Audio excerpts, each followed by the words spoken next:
10 अप्रैल 1912 ये वो दिन था जब दुनिया का सबसे बड़ा और महंगा तरीन बहरी जहाज आरएमएस टाइटैनिक अपने पहले सफर के आगाज के लिए रवाना होता है। लेकिन उस वक्त कोई नहीं जानता था कि ये इस जहाज का पहला नहीं बल्कि आखिरी सफर साबित होगा। उस रात ऐसा क्या हुआ था कि 3 साल के अरसे में बनाया जाने वाला सबसे ताकतवर और महंगा तरीन जहाज सिर्फ 3 घंटों में डूब गया। 10 अप्रैल 1912 को टाइटैनिक अपने पहले सफर के लिए साउथहैम्पटन इंग्लैंड से न्यूयॉर्क जाने के लिए रवाना होता है। इस जहाज की कमांड 62 साला कैप्टन स्मिथ ने संभाली हुई है। इस आलीशान जहाज के पहले सफर को देखने के लिए लोगों की एक बहुत बड़ी तादाद मौजूद होती है, क्योंकि टाइटैनिक उस वक्त का सबसे बड़ा बहरी जहाज था, जिसकी लंबाई 269 मीटर, चौड़ाई 28 मीटर और ऊंचाई तकरीबन 53 मीटर थी। यानी इसकी ऊंचाई 10 फ्लोर की बिल्डिंग से भी ज्यादा थी। इस जहाज में आम लोगों से लेकर बड़े बड़े बिजनेसमैन और एक्टर्स भी मौजूद थे।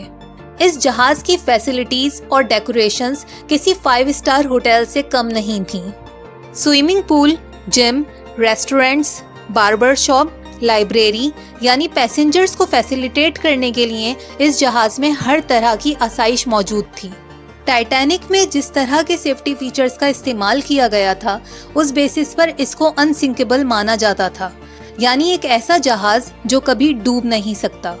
लेकिन अपने पहले सफर के आगाज से ही इस जहाज की कुछ ऐसी गलतियां सामने आना शुरू हो गईं जो आगे चलकर कहानी का रुख बदलने वाली थीं। जहाज की रफ्तार शुरुआत से ही बहुत तेज रखी गई थी, क्योंकि कैप्टन स्मिथ को जहाज के ओनर की तरफ से ये इंस्ट्रक्शंस दी गई थीं कि किसी भी सूरत 17 अप्रैल तक यानी सिर्फ 7 दिन में न्यूयॉर्क पहुंचना है। क्योंकि ये टाइटैनिक का पहला सफर था और दिए गए वक्त पर न्यूयॉर्क ना पहुंचने की सूरत में टाइटैनिक की रेपुटेशन को काफी नुकसान होता, और इस वजह से कैप्टन स्मिथ ने शुरू से ही जहाज की रफ्तार बहुत तेज रखी थी, और यही उनकी सबसे बड़ी गलती साबित हुई। क्योंकि स्पीड लिमिट किसी भी मशीनरी के ऑपरेटिंग प्रोसीजर का एक अहम हिस्सा होता है, जिसको टाइटैनिक के सफर के आगाज में ही नजरअंदाज कर दिया गया था। फ्रांस और आयरलैंड में कुछ देर के स्टॉप के अलावा टाइटैनिक पिछले 3 दिन से तेजी से न्यूयॉर्क की तरफ बढ़ता जा रहा था। 14 अप्रैल की शाम एक दूसरा बहरी जहाज जो कि टाइटैनिक से कुछ घंटों के फासले पर था, उसके कैप्टन की तरफ से टाइटैनिक को लगातार 6 मरतबा आइसबर्ग वार्निंग दी गई थी, जिसमें समंदर में मौजूद बर्फ की चट्टानों यानी आइसबर्ग के खतरे के मुतालिक बताया गया था। लेकिन कैप्टन स्मिथ और उनका क्रू इन वार्निंग्स को इग्नोर कर देते हैं और टाइटैनिक की रफ्तार कम नहीं करते। इंतहाई इम्पोर्टेंट वार्निंग्स मिस करने के बाद अब टाइटैनिक बहुत तेज रफ्तारी से आइसबर्ग की रेंज की तरफ बढ़ता जा रहा था। लेकिन अभी भी टाइटैनिक को हादसे से बचाया जा सकता था। जहाज के ऊपर एक क्रोज नेस्ट होता है, जिसमें कुछ लोगों को इसलिए बिठाया जाता है ताकि वो दूर से किसी भी खतरे को देखकर कैप्टन को उसकी इत्तला दे सकें। लेकिन 14 अप्रैल की रात को मूनलाइट ना होने की वजह से विजिबिलिटी बहुत कम थी, इसलिए दूर से किसी खतरे को देख पाना बहुत मुश्किल था। जब कैप्टन स्मिथ को आइसबर्ग के मुतालिक खबर मिली, तब तक बहुत देर हो चुकी थी, क्योंकि आइसबर्ग और टाइटैनिक के दरमियान फासला बहुत कम रह गया था।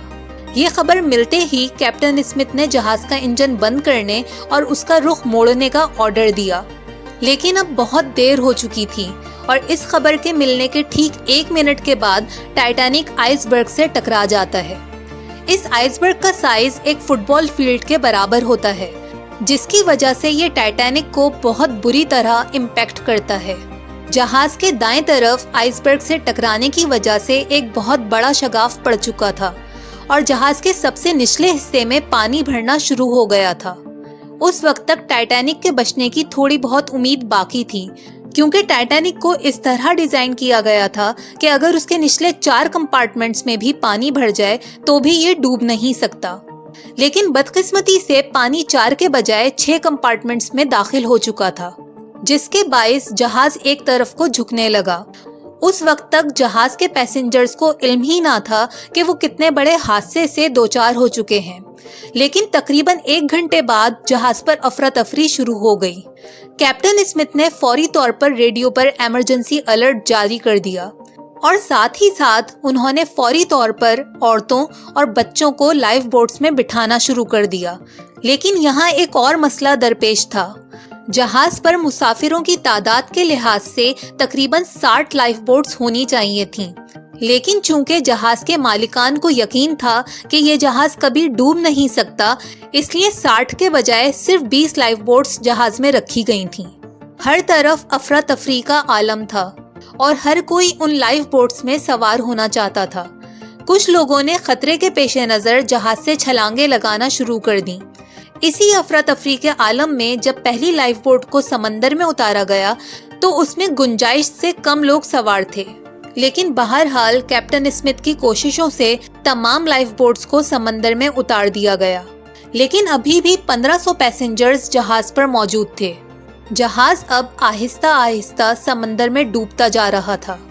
कुछ देर बाद जहाज के तमाम जनरेटर्स भी फेल हो गए और इसकी तमाम लाइट्स ऑफ हो गईं। रात को तकरीबन 2:20 पर यह जहाज 2 टुकड़ों में तकसीम हो गया और इस तरह ये कभी न डूबने वाला जहाज महज 3 घंटे से भी कम वक्त में समंदर में डूब गया।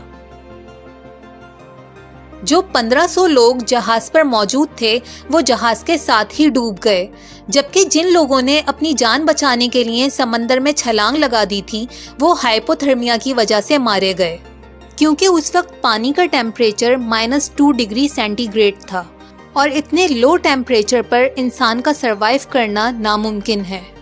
आज टाइटैनिक जहाज का मलबा समंदर की गहराइयों में मौजूद है, लेकिन आने वाले कुछ सालों में शायद इसका नामो निशान भी बाकी नहीं रहेगा। आई होप आपको ये वीडियो पसंद आई होगी। इस तरह की मज़ीद इंफॉर्मेटिव वीडियोस के लिए आप इस चैनल को सब्सक्राइब कर सकते हैं। Thanks for watching this video.